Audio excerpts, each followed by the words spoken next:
You're listening to the Play Therapy Podcast with Dr. Brenna Hicks, your source for centered and focused play therapy coaching. Hi, I'm Dr. Brenna Hicks, the Kid Counselor. This is the Play Therapy Podcast, where you get a masterclass in child-centered play therapy and practical support and application for your work with children and their families. In today's episode, I am answering a question from Ethan in Virginia. And he wrote in to ask about kids that take breaks for the summer. And I realize that for most of us, the summer is largely winding down and school has either already started or will be starting in the next week or two. But every single year, we're going to face this as CCPTs. So I think this is really helpful for us to dive into when kids take the summer off and what that looks like, what that means, how to handle it, some considerations to be mindful of. So let me read a little bit of his email and then we'll unpack it. I wanted to ask a question regarding parents requesting that a client takes a break of therapy for the summer. The reason for the requests usually come from scheduling purposes rather than clinical. So what it might look like is that they will first send an email canceling a few days out of the summer, and then another email just requesting for them to, quote, take a break from therapy for the summer because of camps, vacations, sports, etc., and then just to start up again in the fall when school starts. I'm curious to know what you think about this and how you respond to parents for these requests. All right, Ethan, thanks a lot. This is, I think, probably something that we deal with every single year. And this is just tricky to navigate. So I think this is actually a really helpful question. All right. First and foremost, we always have to have honest disclosure with parents in situations like this. And I think our propensity as therapists, social workers, counselors, whatever your educational background is to be accommodating and kind and loving and understanding and validate and, all things therapeutic. But the reality is our one and only job in this role is to advocate for kids and their well-being.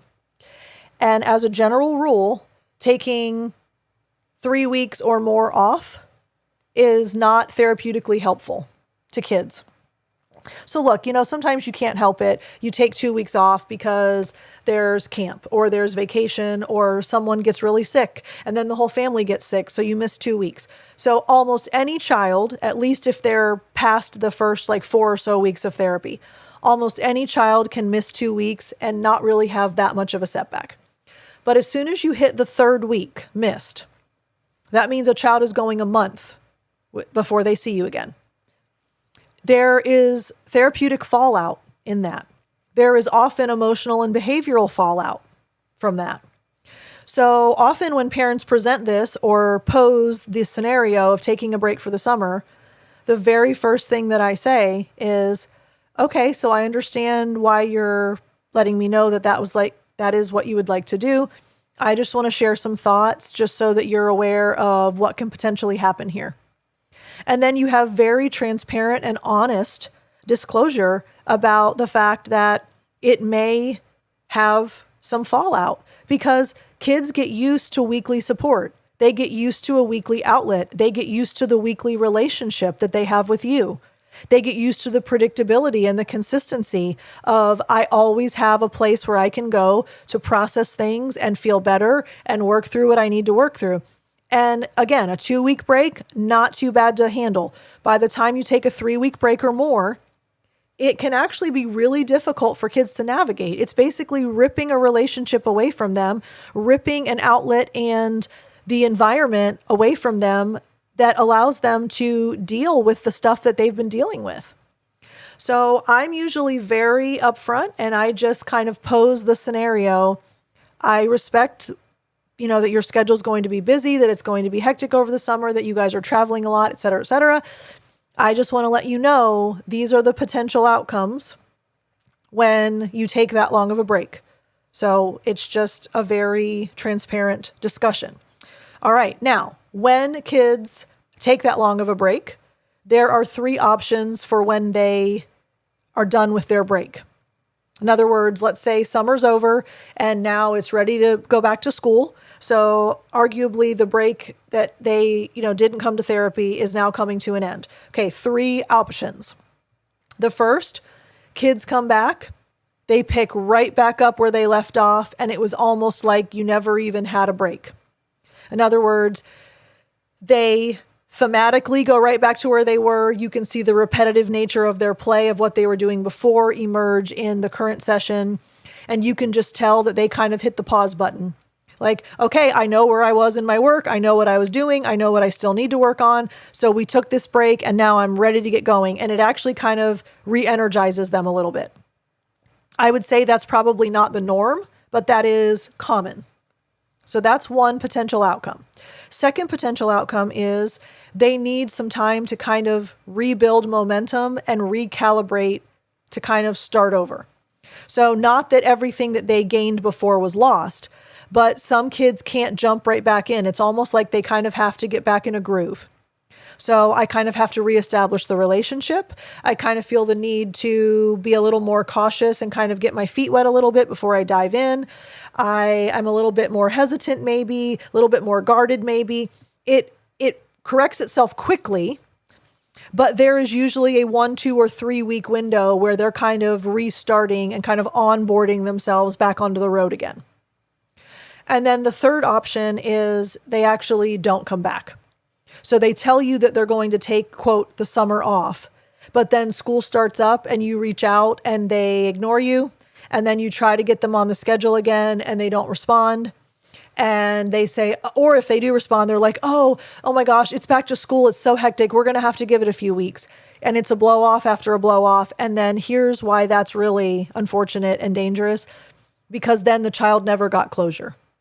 There was no termination. There was no countdown. There was no closure. There was no healthy goodbye worked into that.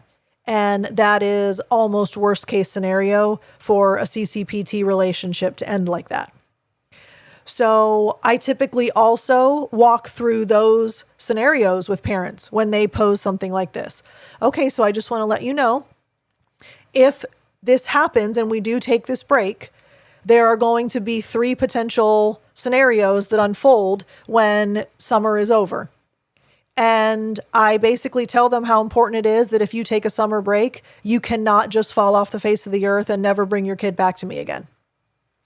You know, there are some imperatives that we try to be pretty permissive and, adherent to CCPT where we don't try to govern things.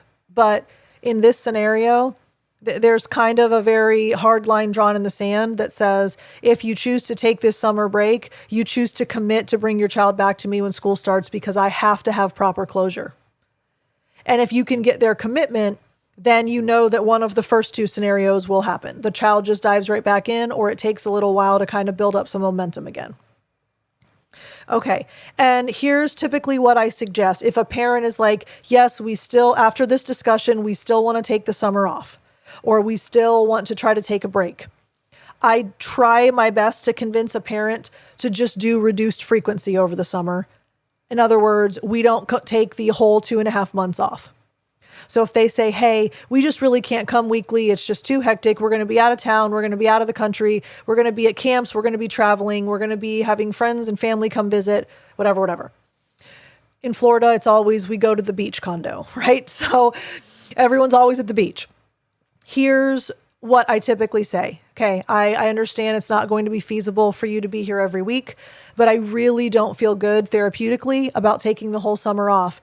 Can you agree to once every 2 weeks, or at the bare minimum, at least once a month for the rest of the summer? So we have a little bit of consistency. We can preserve momentum in relationship.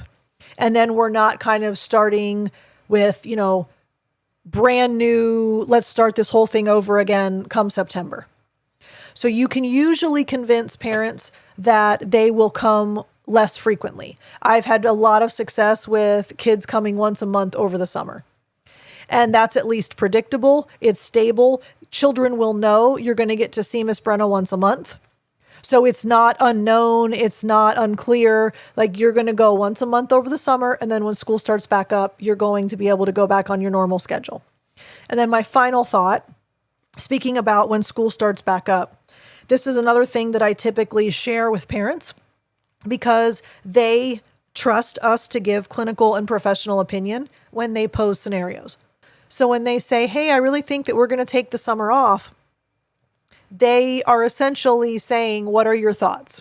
And they trust you. And so it's our job to give them honest appraisal of the situation.